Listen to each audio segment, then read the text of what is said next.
Hey, what's up everybody? It's Izzy from PowerliftingToWin, and as the programming series heads right along towards its finale, it's time to take a look at the Bulgarian method.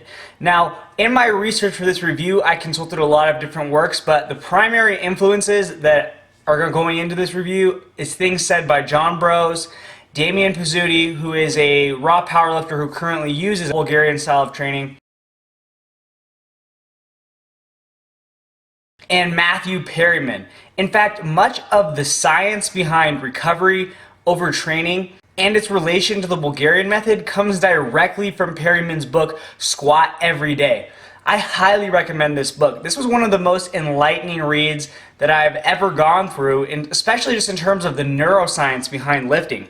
If you have a scientific mind, again, I highly recommend that you pick up a copy of this book, so long as you don't expect it to have a very detailed program for you to follow, because you will be disappointed in that specific regard.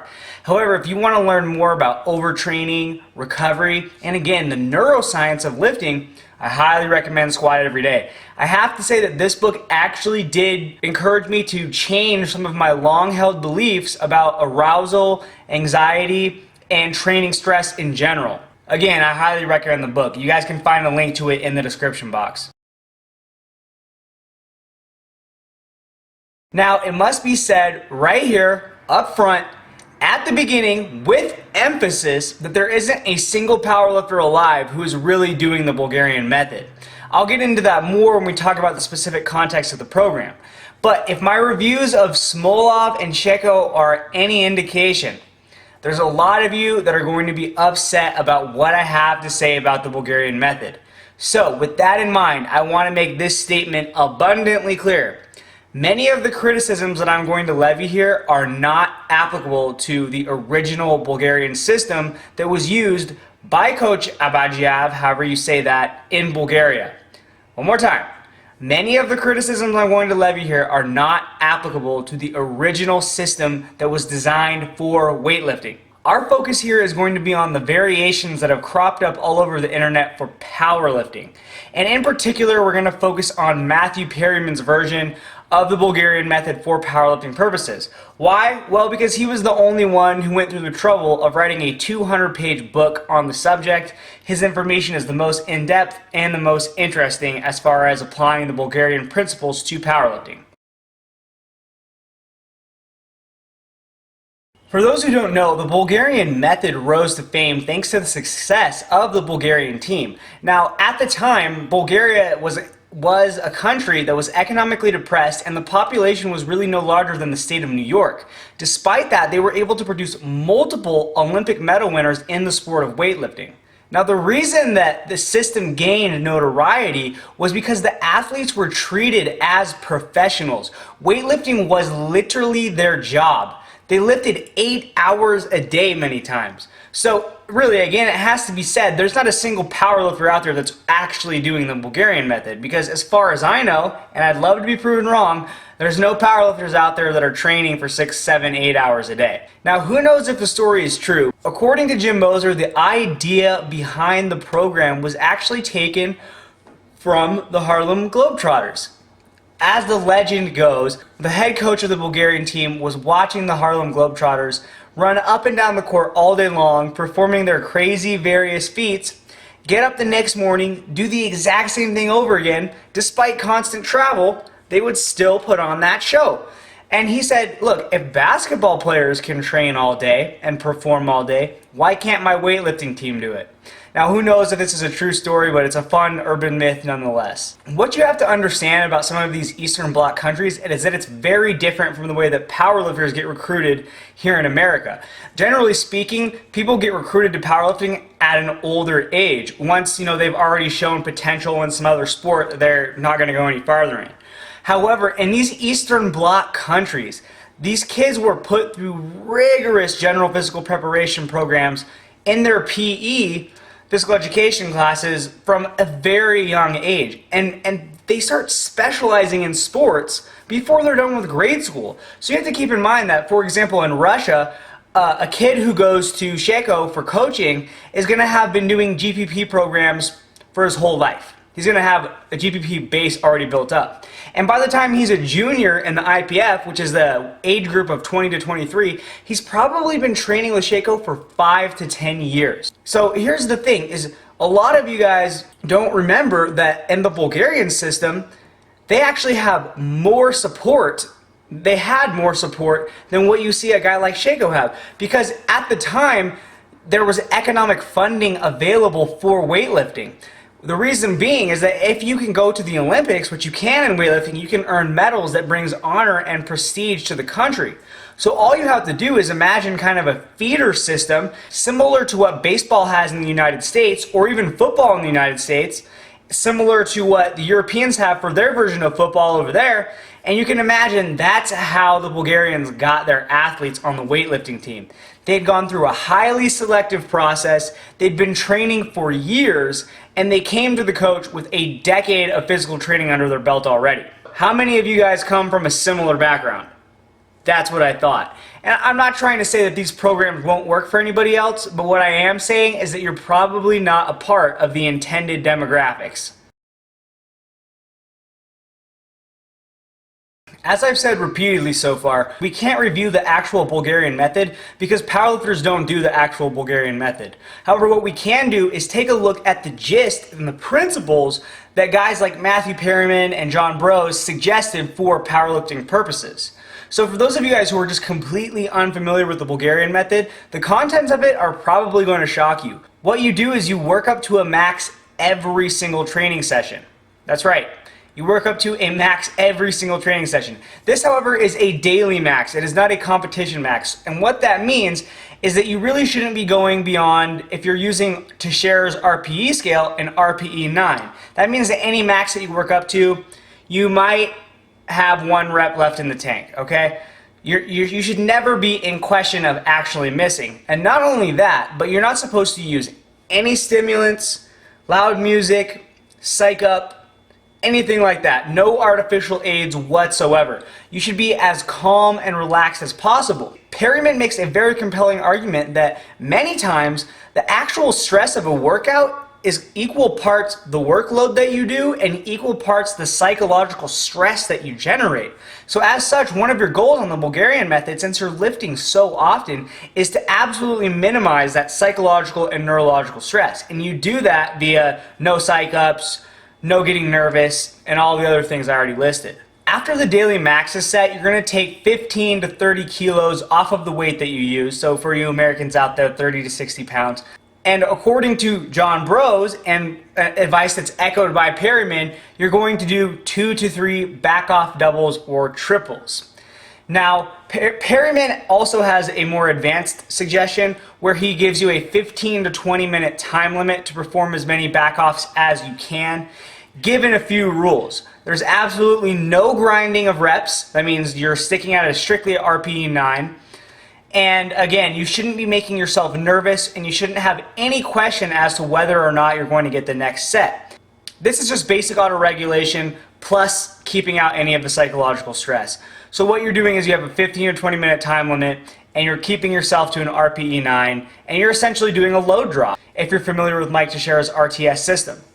I'll put a link to that system in the description box for you guys that want to find out more.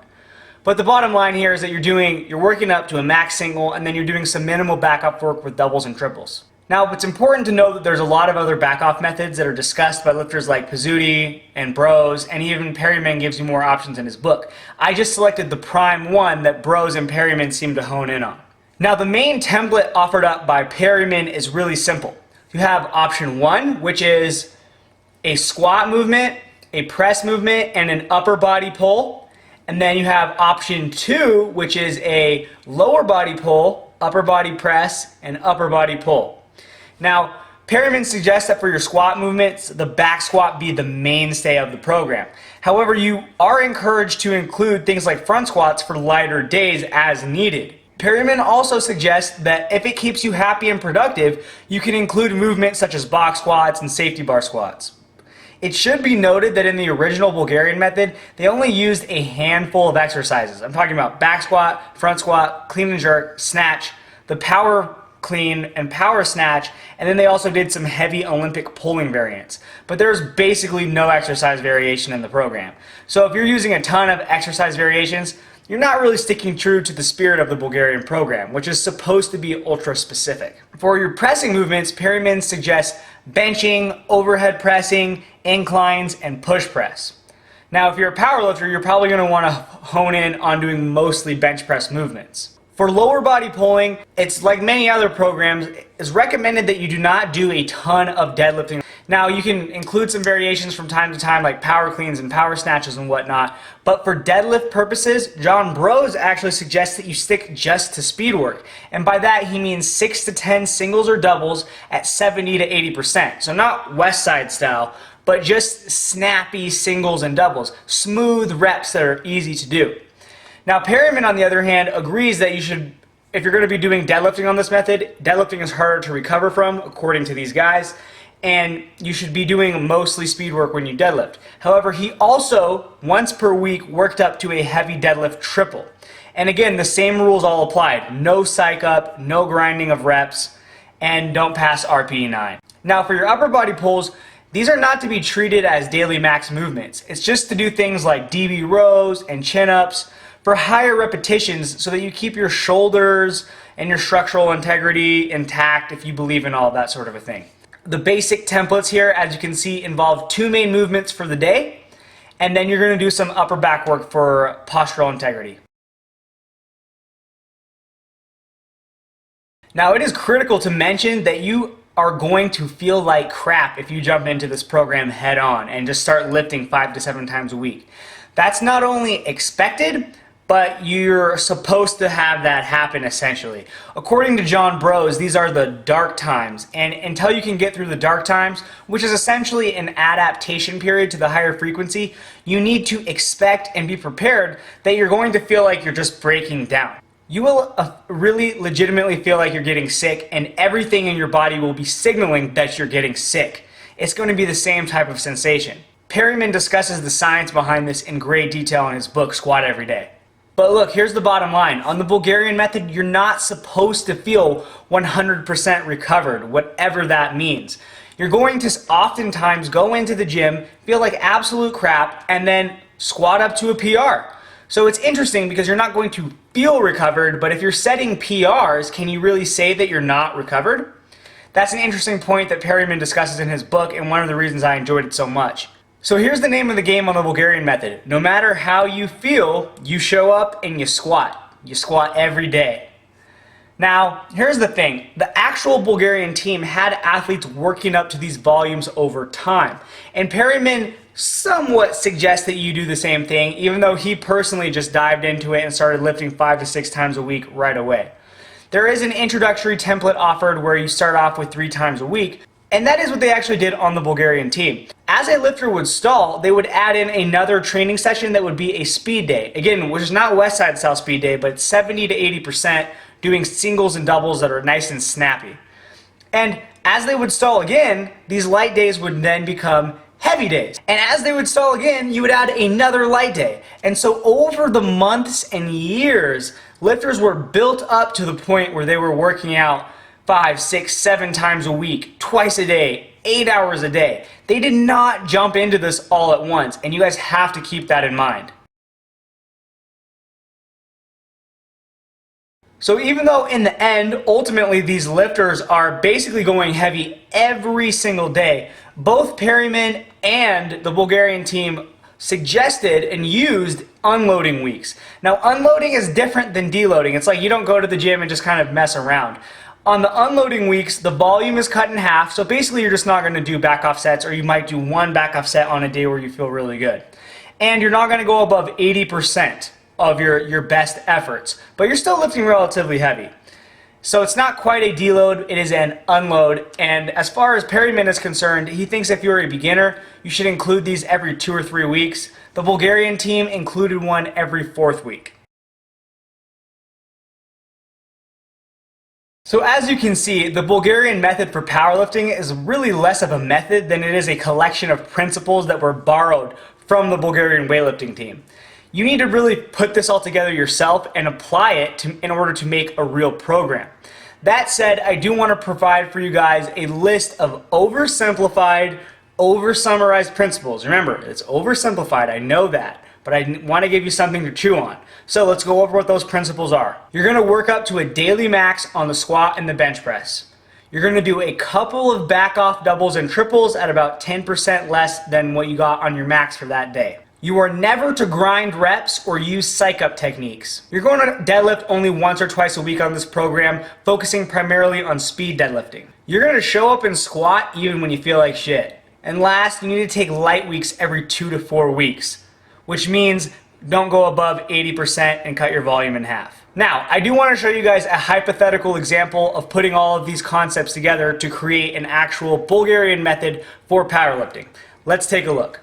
Alright guys, here's the PowerliftingToWin example Bulgarian template. You might want to full screen this to get an idea of what's really going on. As you can see in our hypothetical Bulgarian template here, you're squatting 5 times a week, pressing of some sort 6 times a week, and deadlifting twice. One of the deadlift sessions is a speed session, and the other is a heavier session on Saturday right before your day off. Every 3 weeks, an unloading week is performed. I've included a minimum of variations here, but they are present. You'll notice 2 front squat days, 2 close grip bench press days, and a push press day. The upper back work is also rotated. If you guys want a longer look at this chart, go ahead and find the article version of this video in the description box.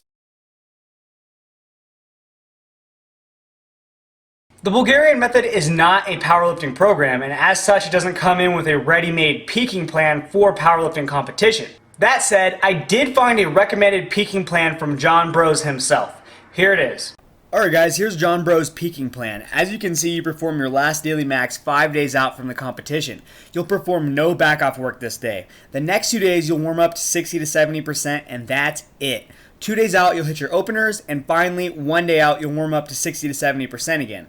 Unlike a traditional powerlifting peak, you can see that this peaking plan maintains the high frequency of the original Bulgarian method. You just unload for about a week and get right to work at the meet. This does make a great deal of sense because at this point, the athlete will be adapted to higher frequencies and their recovery abilities are going to be far above the norm. They simply won't need as much time to recover from the meet. In fact, giving them more time might even lead to detraining because of how they're used to lifting in the gym at this point. They're not used to time off anymore. If you've been following along closely, you probably realize that the Bulgarian method doesn't necessarily include periodization in the traditional sense where you have different periods of the year that are focused on different qualities. Now, I can't say for sure whether the Bulgarian team did have specific periods of hypertrophy emphasis, but it does appear that they mostly focused on their singles and doubles and triples throughout the year. Now, that said, the interesting thing about the Bulgarian method is that it deals with the problem of advanced athletes needing more and more volume over time by addressing their work capacity rather than through periodization. In other words, the Bulgarian athletes made weightlifting their way of life. They made it their job. They did it 8 hours a day. Most people just don't have the resources to dedicate to their sport the way that the economically supported Bulgarian weightlifting team could. What they did was essentially by making weightlifting their life, they jacked their work capacity up through the roof, way higher than most people would ever be able to get it, simply by demanding and forcing their body to go through that much training. Because of how high they're able to push their work capacity, in a lot of ways the traditional periodization just wasn't needed because they addressed that issue through the insane volumes that they did to force their work capacity higher and higher and higher. But again, if you don't have the time in the day to dedicate that much to training, you can't really do the Bulgarian method as it was originally intended. It's also worth noting that the Bulgarian team infamously failed several drug tests. Different proponents of the Bulgarian method seem to approach programming differently. On the one hand, there seems to be a lot of Olympic weightlifting coaches that literally pick their protocols at random. You want to do back off singles today? Fine by me. You want to do some back off triples? That's okay too. And in my opinion, this isn't really programming anymore. It's just random. You need to strike a balance, in my opinion, between structure and auto-regulation. If you're just determining everything by feel, you can't maintain a level of scientific rigor in your programming decisions, and that to me is suboptimal. However, a lot of lifters just love that about the Bulgarian method. It's one of their favorite aspects, that they can just go in based on how they're feeling and decide what they're going to do. They're going to train so often that week that they kind of look at it as it doesn't matter what happens on any particular individual training session. I train so often, one training session really doesn't mean anything besides a drop in the bucket towards adding up to that overall volume. Nonetheless, the Bulgarian team itself and Perryman both suggest unloading weeks every once in a while. So this is going to provide significant workload variation throughout a given mesocycle. Now, however, that said, most of the programmatic variation on the Bulgarian method is determined by your fatigue levels, because literally everything about this program is auto-regulated. How much volume you do is going to be determined by how you feel. On the days when you're doing well, you're going to get in more volume. And on the days when you're not, you're really not going to get in very much volume at all, because this program beats the crap out of you. So if you're having a crappy day on the Bulgarian method, you're not doing much volume. So because of this programmatic structure of the Bulgarian method, where everything is auto-regulated, you're going to have significant variation from week to week and even workout to workout as your fatigue levels fluctuate. This makes the program, as we know, appropriate for intermediate athletes who need that type of variation from workout to workout and week to week. However, even advanced athletes can still use this programming profitably if they jack up their work capacity high enough by working their way up through the continuum of training days per week. In fact, even a novice could use the Bulgarian method if they had a coach. Now, I wouldn't try to incorporate the Bulgarian method as a novice without a coach, because novices just don't have the necessary experience to accurately rate RPEs, to control their level of arousal and psych up, to smartly and accurately pick their attempts on singles. I just think this is a disaster waiting to happen for you novices out there that want to try and jump into that exotic European program. But again, it is appropriate for intermediate and advanced athletes. The Bulgarian method is one of the few programs out there that I will actually criticize for being too specific. Now, here's what I mean. Due to the law of accommodation, the more often that you are exposed to a given training stimulus, the less the adaptive response is going to be to that stimulus. So let me kind of make up some numbers to show you what I mean. The first back squat workout that you do in the week might give you 100% return on your training investment because you haven't done it before, so the stimulus is fresh and new. However, the second back squat training session that you do in a week might give you 80% return on your training investment because, again, you've already done it once that week, so the adaptive response is diminished because you've already been exposed to that stimulus recently. Now, what if you add a third back squat session within that week? Well, maybe now you're only getting 60% return. And on a fourth back squat session, you might only be getting 40% return. Consider that you might add a paused squat variation instead. Now, a paused squat is not as specific as a back squat. So maybe you only get 75% return on your training investment. However, if we're doing the math here, after adding a first and second back squat session, it might make sense to add in a pause squat session instead of a third back squat session. If we're only getting 60% return on that third back squat session, we're actually going to get a higher return from doing a less specific movement because it's a novel stimulus. And so in this case, with the pause squat giving us 75% return, mathematically it just makes more sense to make that third session a pause squat session rather than another back squat session. Now, of course, you can include variety in your version of the Bulgarian method, but the original Bulgarian team basically only did front squats and back squats for their squatting. The other criticism in terms of specificity for the Bulgarian method is that it wasn't developed explicitly for powerlifting. And that's not necessarily a legitimate criticism, but it is an important consideration to make. If you decide to use the Bulgarian method for powerlifting, you're going to have very few resources to draw upon because so few people have done it. Now, if you want to do Bulgarian method for Olympic weightlifting, there's a million resources out there for you. There's tons of people who have experimented with it. It's just not in a stage of infancy. But for powerlifting, it is in a stage of infancy, and there's undoubtedly a ton of improvements that can be made to the general knowledge of how to use the Bulgarian method for powerlifting. If you decide to do the Bulgarian method for powerlifting, you're going to kind of have to figure that stuff out on your own. And again, that's not necessarily a drawback, but you do need to remember that there are other methods out there for powerlifting that are more proven, that have been around for decades, and have had the kinks already ironed out. The Bulgarian method relies on basic progressive overload to drive your progress. If you're training every day, the goal is to have your training maxes, your daily maxes, trending upwards over time. And if they do trend upwards over time, that means you're regularly handling heavier and heavier weights, which will, of course, drive your progress. Now, also, the volumes are auto-regulated on this program as well. So over time, as your work capacity increases, as your ability to recover gets better and better, you should be doing more and more backup volume in each workout. And because the volume is going to trend upwards over time, that's also going to help you drive further progress. My single biggest criticism of the Bulgarian method lies in fatigue management. Look, it isn't that no one needs this much volume, and it isn't that you can't recover from it. It's that the people who are most likely to pursue using this method are the people who are least qualified to be doing so. It's the novices and early intermediates who want to jump on that exotic European routine that they read about, rather than busting their ass for 10 years. You have to remember that the guys who got accepted onto the Bulgarian weightlifting team had been going through rigorous PE programs from the time they were 4 or 5 years old.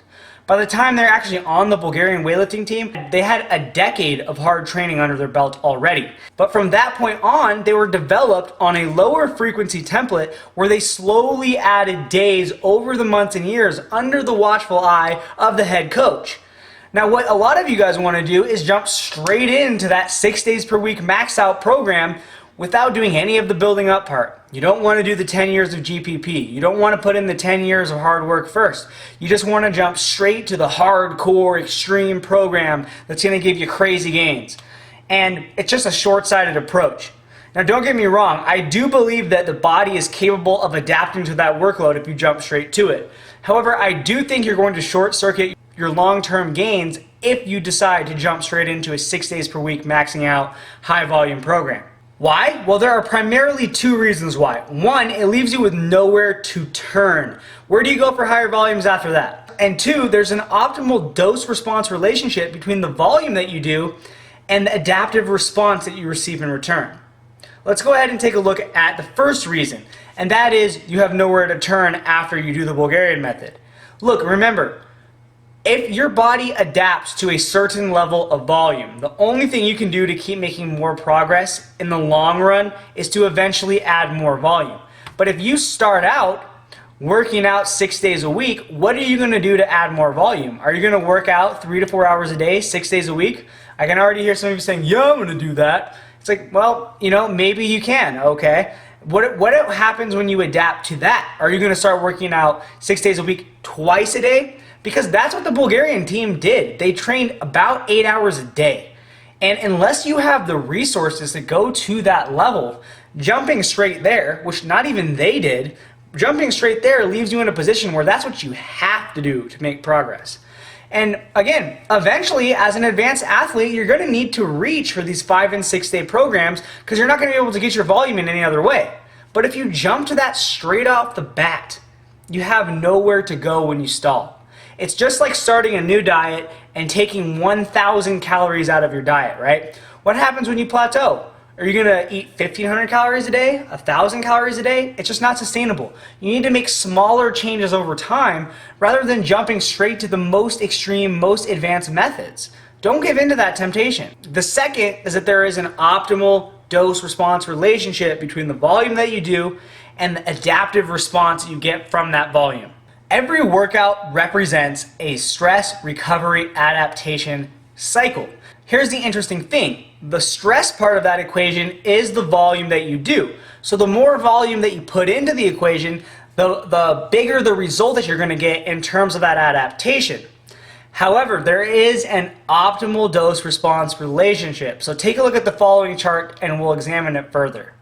As you can see, the more volume you do in a session, the bigger the response is going to be. Likewise, the less volume you do in a session, the less the response is going to be. So, why would you ever do low volume workouts? Well, they also allow for quicker recovery, so you can do more of them compared to high volume workouts.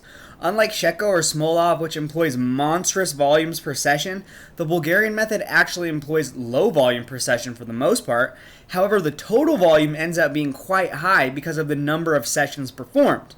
Both methods still produce adaptations and both methods still work. I'm speaking of high volume and low volume. That said, our goal as lifters is to get our volume as far below the adaptation curve as possible.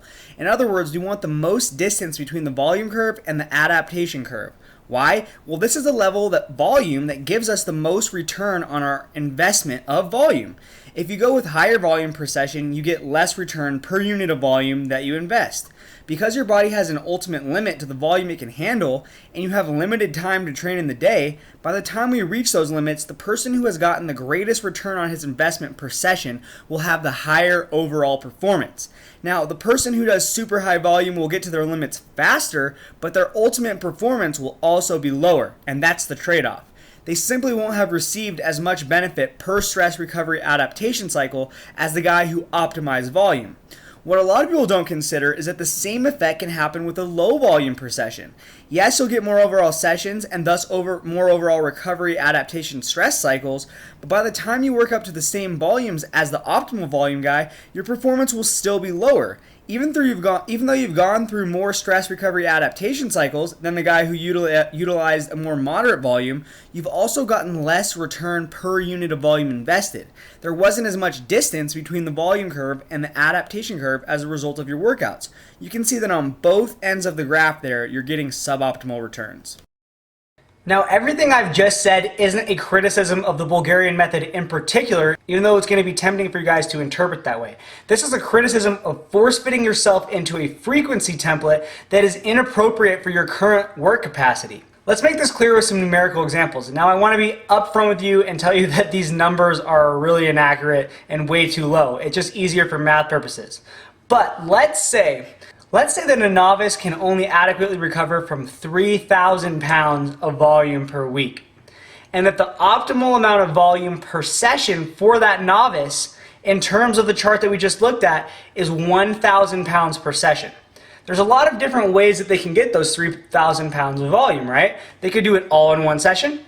They could do 6 different sessions of 500 pounds of volume, or they could do 3 sessions each of 1,000 pounds of volume and get the optimal response.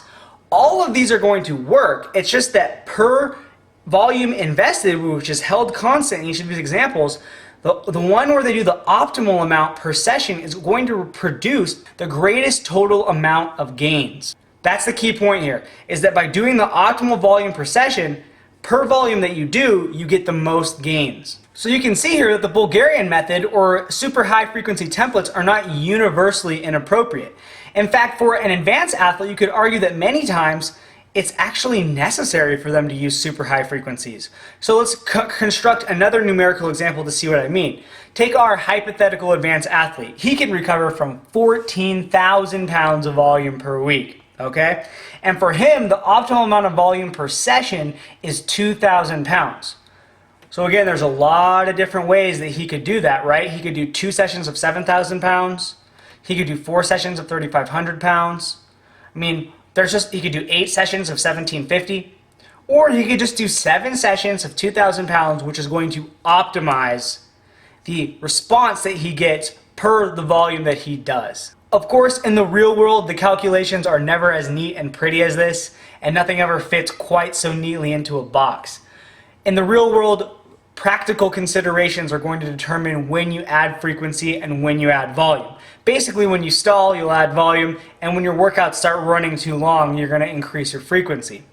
That said, addressing when and how to increase frequency and volume is beyond the scope of this Bulgarian method review. So what is my point in all of this? The point is that there is a time and a place for everything. For the advanced athlete who can't get in his necessary volumes any other way, he's going to need higher frequencies. However, for the beginner who doesn't have a high work capacity, in order for them to use high frequencies, they're going to have to do low volume per session, and they're going to drop below that optimal threshold for per session volume, which is going to reduce the amount of gains that they get for their training investment. and that's just suboptimal. So the takeaway point here is that unless you have a high work capacity and you need a high amount of sessions to fit in all of your volume in a reasonable amount of time and to get the optimal dose-response relationship out of the volume that you perform, there's just no need to go to these higher frequencies, and it's in fact detrimental. Look, don't get caught up in the temptation of doing an exotic, extreme foreign program. Set your sights on long-term, consistent progress. Don't go for the short-term 100-pound boost onto your total. Go for the method or strategy that you feel confident you can add 50 pounds to your total every 3 to 6 months, because that is how you're going to make long-term progress and lead yourself towards great accomplishments in the sport of powerlifting. Unlike so many of the other programs that we've looked at, the Bulgarian method is actually fully auto-regulated. The concept of a daily max means that the weights that you're going to put on the bar are controlled every day by your level of readiness. And essentially, if you're following Perryman's guidelines of no grinding reps, that means you're always working to an RPE 9, which is highly appropriate. And the same thing goes for volume, right? Especially if you're, again, following Perryman's guidelines, you're going to have a certain amount of volume within that 15 to 20 minute back off period, and because you're not allowed to grind reps, you're eventually going to hit a point where you have to stop. So the volume is completely auto-regulated as well. The one issue with the Bulgarian method, and it's actually not an issue with the Bulgarian method itself, but rather the people that use the Bulgarian method, is that of matching frequency to the individual correctly. And again, an experienced coach is going to put a lifter on a frequency template that is most appropriate for their current level of training advancement, work capacity, and recovery ability. However, a beginner or an intermediate who's just reading about this stuff on the internet likely has no idea how to do that, and they're going to mess it up. And again, not a criticism of the Bulgarian method, but in terms of individual differences, if you don't have a coach to help you do that, that is an issue, because you probably will mess it up. Again, it's not a reflection on the method itself, but you have to remember that on the actual Bulgarian team, they advance their lifters through higher frequency templates over months and years. They didn't just jump into it. They worked their way up there. I highly suggest that if you're going to do something similar, that you take that same approach and follow the road that the Bulgarian team already traveled. As for my final thoughts, I really thoroughly enjoyed the research that went into reviewing the Bulgarian method. Again, I was super happy and excited to come across Matthew Perryman's book, Squat Every Day. It is the single best resource that I have ever come across for understanding recovery, overtraining, and lifting-related neuroscience. This is one of the few books that I will unreservedly recommend to anybody who considers themselves a student of the iron game. Now, if you want actual information about how to do the Bulgarian method, it's probably not your best bet. But if you want to understand recovery and overtraining, you're not going to find anything else out there that's better. Look, I personally believe that something somewhat similar to the Bulgarian method is the final destination for all highly advanced lifters. There's simply no other way to go. Eventually, you have to lift frequently and often and heavy to get in the necessary volumes to spur further progress. Here's the problem, is that a lot of lifters look at these advanced athletes and the great results that they're producing, and they only see what they're doing now. They don't see what they had to do to get to that point. And the problem is that you can't start at the end. If you try to start at the end, the results are going to be pretty predictable. You'll fail. In the end, the Bulgarian method is a highly intelligent, highly productive way to train, assuming you're qualified to train that way. And most of you just aren't. If we're being honest, most people that look at programs like this are seeking the holy grail. They want to find the magic program that's going to put 100 pounds onto their lifts in the next couple of months. And if we want to be brutally honest, what they're really looking for is an easy way out. Yes, you're going to brutalize yourself in the short term, but the only reason you're willing to do that is so you can get quick, easy gains in the short term. Again, do not take these narrow-sighted views. Embrace the journey. Embrace the freaking grind. Get to work. Just accept that it's going to take you 10 years to achieve mastery in the iron game, and a lot of your anxieties about what happens from workout to workout and week to week will just begin to dissipate as you take on this long-range, long-term perspective. You know what? Or don't. The choice is yours. I firmly believe you will never achieve your potential as a lifter if you try to short circuit the process. Embrace the process, embrace the grind, achieve your potential. Or try to cheat it and cheat yourself. Due to a few reoccurring requests, the programming series is going to be extending on a little longer than I anticipated. And as such, the next program that we're going to take a look at is Brian Carroll's 10/20 Life. Now, I have no idea what this program is. I do know that Brian is a former world record holder and a highly accomplished lifter and coach. I don't doubt whatsoever that this book is going to be full of a ton of great insights that will help all of us advance along our lifting journeys. So I'm looking forward to reviewing that program for sure. If you guys found this content interesting, informative, or entertaining, please like, share, and send it out into the interwebs for me. If you have any questions whatsoever, pop over to the Powerlifting to Win forums and I'll address any issues that you have personally. If you're interested in personalized custom coaching, including how to incorporate auto-regulation into your training, shoot me an email at admin@powerliftingtowin.com. The email's in the description box. Don't forget to subscribe if you haven't already, and check out powerliftingtowin.com for more great powerlifting information. Have a nice day.